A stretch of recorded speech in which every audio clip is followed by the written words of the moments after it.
Welcome into Bruins Overtime Live, presented by BuyAToyota.com. For offers not seen on TV, visit BuyAToyota.com. Adam Peller and Barrie Peterson, Andrew Raycroft. Bruins gave up a 3-1 lead in the third period, but they finished the job in overtime thanks to Brad Marchand. 4-3 your final. And guys, you really feel good for the captain because, again, a penalty looked like it was going to really hurt the Bruins in this game. It really seems, as we've been talking about, it seems either the last 3 or 4 pre's or posts, we've been talking about bad penalties. And Brad Marchand, 9 seconds in. It's an offside. The whistle's gone. Nothing's going to happen here. And obviously they come in, but this last little wash right there gets in the minor. Now, you probably wanted 2 guys going, but okay, you don't. Well, now all of a sudden you got a 3-1 lead, and now you got to have a huge kill raiser. And it seems to me, as we've been talking about, every bad penalty ends up in the back of their net. And in his defense, every kind of face wash ends up as a penalty. Like that, watching it again, I'm like, ooh, he must be rattled. But you're right. And it's this way, right? It's not like they're giving up a tic-tac-toe type goal. It's a little wrister on net. Sharangovich does a great job going, and no chance for Korpisalo and really anyone else around. It's just a tip that goes off a stick, and it's the way it's going for the kill. It's the way it's going for the Bruins penalties, and it's just hockey karma. You take so many of them, it happens. Yeah, it is, and right now... And then you're thinking, oh boy. With the mindset that the Bruins are in right now, not having a lot of confidence and be able to close out in the third period, you're going, uh-oh. Yep. And they catch a bit of a bad break, too, right? Because Charlie Coyle has the puck, he falls down, and that leads to trouble going the other way. Yeah, what makes it worse is McAvoy's following it up so close. Now he's caught. One pass beats them. It's a 2-on-1. Zadorov has to try and kind of hold the middle a little bit. Kadri, being the goal scorer that he is, takes it to the middle and improve it. But right here, Coyle falls down as Bricketong lost an edge. But look at one pass beat 4 Bruins. They got a 2-on-1. Kadri drags that puck and uses Zadorov kind of as a little bit of a screen and roofs it. Yeah, and with that left, so through the neutral zone, and it is Charlie Mack. Yeah. He's got to see 3 black jerseys in front of him. He's got to pull back. I got a 1-goal lead at home.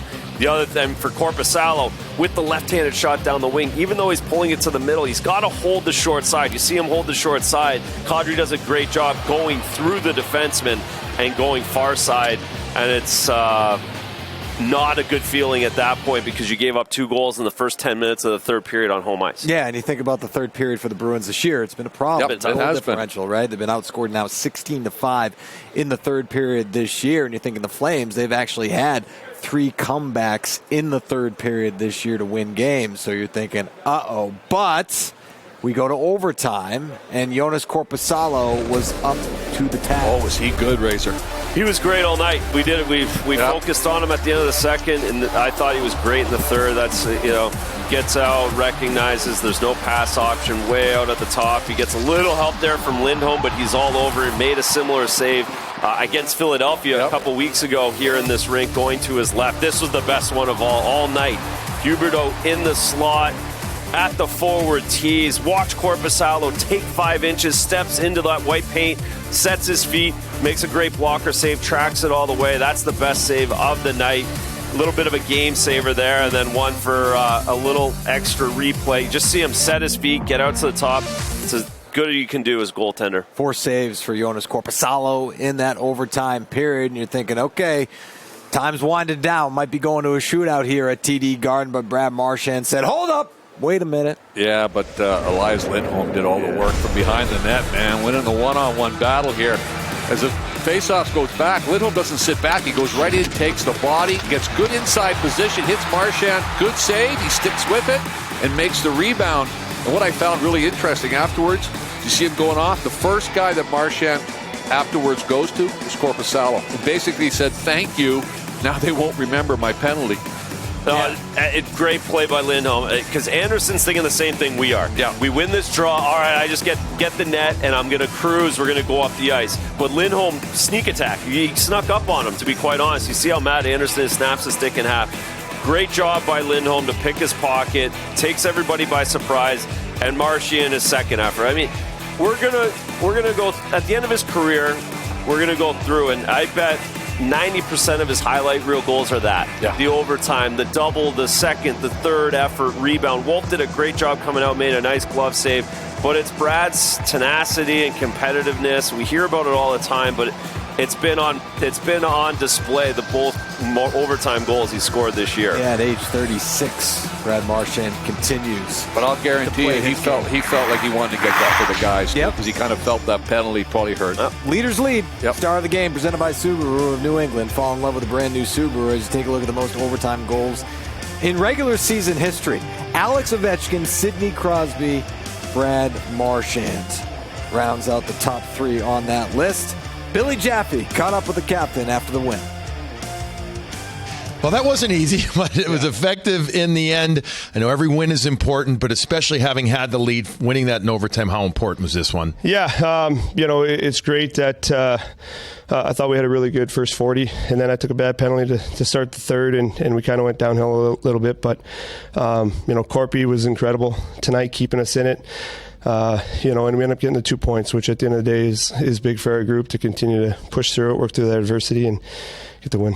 All right, you also had a couple of posts in this game. Were you feeling frustrated? Was that part of the reason, perhaps, you took that ill-advised penalty early in the third? No, I just, bad read, bad point of the game for myself. But, it's one of those things that the way I normally look at it, if you're not getting the opportunities, that's when you got to change it up. But the opportunities were there. You continue to go to the net, it's gonna work. And Landy did an incredible job there at the end to, battle out that puck and make a great play. And, so it was a good one. Nice for him, too, being a former Calgary Flame, obviously coming through against his old team. You and I had a chat this morning about the confidence of this team, and at times it's riding the roller coaster up and down. How do you get it, not just from a captain perspective, but just from an NHL player perspective, back to the level to where it needs to be so your team is effective regularly?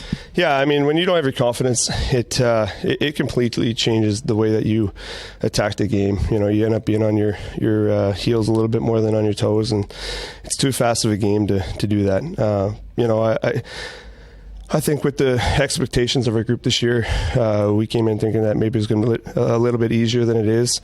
And I think the way our mindset's been the last few games is continue to go work and compete. And we got to dial in the foundation of our game. When we do that, we're going to be a tough team to play. And, I think we showed that tonight. We were good. And, just unfortunately a couple mistakes in the third.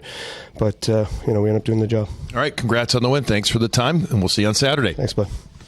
I don't know about you guys. A couple things stood out. One, accountability for the penalty, start of the third period. Yep. And two, what he closed out with was talking about the group and thinking that it might be a little bit easier than it is based on the expectations of the group. And now they're figuring out it's not easy. They have to grind through, and they've now won 3 of the last 4. Well, I think also tonight we can't lose the fact that I thought Pasta was better tonight than we saw right from the get-go. Zacha was better. Coyle continuing his, I think, improved way the last 3 or 4 games. So you're starting to see them individually pick up their game. And what a surprise is they're individually picking up their game. The team is starting to pick up theirs as well. And the confidence, the point of confidence in getting that and recognizing that it's earned, not given in this league. And as a new group being put together, it doesn't just automatically happen.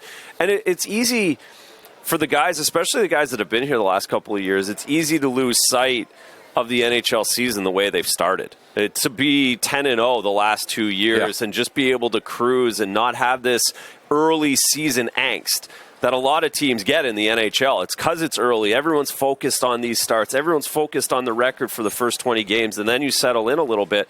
They haven't had to deal with that, and they have this year, and you hope that it continues to build their scar tissue by the end of the season. But he also mentioned the word expectations. The last 2 years, the expectations weren't there, especially for quick starts. It was going to be like you're going to have to get some guys with new roles. This year, it was kind of like, okay, they're ready to go. Yeah. Well, maybe not. Maybe not, right? And you guys mentioned Pavel Zacha and David Pastrnak reunited tonight, and they look like they belong together tonight. Pavel Zacha picking up his second goal of the year, first goal since opening night in Florida, right here. Yeah, and a great job here by Zacha, who had just come off the bench and helped out defensively, get some speed through the neutral zone, gets it over to Pasta. Pasta wins 1-2 battles and then chips it over, and as we talked about it, remarkable how Zacha had to let that puck go all the way across his body before he got it. Here he is, coming right off the bench. Okay, now I got to come back. I'm going to help. Now I'm going to take my time, get some speed through the neutral zone, get Calgary on a bit of a change. Pastrnak just gets it and chips it to him.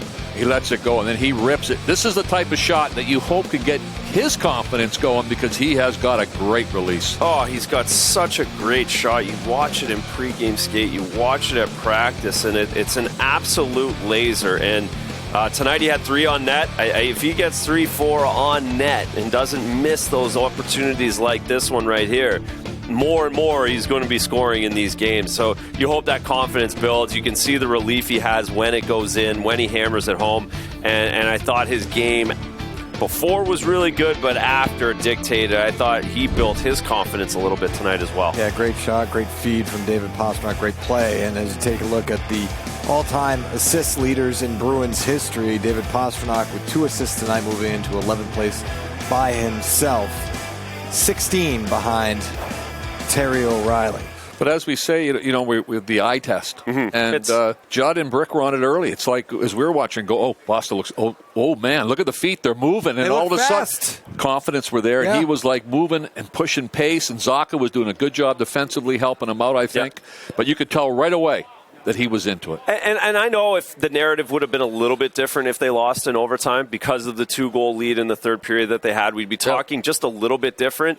But it doesn't take away from the eye test. And the way they look, they did not look like a team that's one game under 500 tonight. They look like a team that is building and they can continue to build. So I think we get very focused on results. That's what the National Hockey League is. But right now we talk about eye test. They played really well tonight. Well, I thought we talked about that, a little bit of that in the about the Toronto game too. I mean, 5-on-5, they were there. Yes. It was right there. It was That's the silly penalties, not being able to kill them off, and then your power play not being successful. It was a night of specialty teams that you lost. But 5-on-5, that kind of led into this game. We would have been talking more about special teams had they lost, right? Correct. Yes, penalty correct. And the power play goal. They will be tomorrow. The coaches aren't laying off on that. There's no question about that. So there's still lots to work on, but the eye test is just a big difference tonight. But the most important thing of all about that penalty was the captain told you about it. No question. He goes, that was on me, boys. And you got the game winner in overtime. 4-3 your final. Calgary Flames tonight. Ottawa Senators on Saturday as the Bruins get the first here on their quick homestand. We will hear from Jim Montgomery's conversation with Andy Brickley next. And we are coming to you live from our Wasabi studio. We thank Wasabi for their partnership with Nesson in this beautiful studio here, overlooking the ice at TD Garden. Bruins Overtime Live is presented by BuyAToyota.com. For offers not seen on TV, visit BuyAToyota.com.